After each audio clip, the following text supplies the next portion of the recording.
Hello, this week in March has been a real food week in the European Parliament. Yesterday I had a very important meeting with meat inspectors.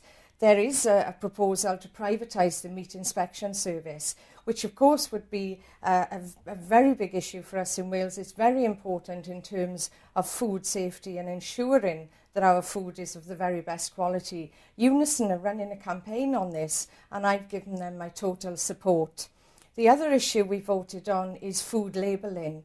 That's important because when we buy meat, we don't want it labelled as the produce of France if it's actually lamb from Wales or vice versa. We want to know that the meat we buy is actually the product of the country that it says on the label. So we've ensured now that wherever produce comes from, it has to be labelled, even if that means 2 or 3 countries along the way. So that again is good news for consumers.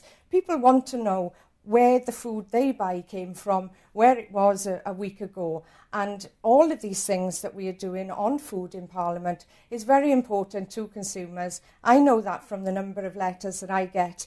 The other issue that we did vote on too, and one where I've had hundreds of letters, is on the issue of proper labelling of how food was produced as well, and that if food contains eggs that came from battery farming, the consumers have a right to know that too. Thank you for everyone who's contacted me.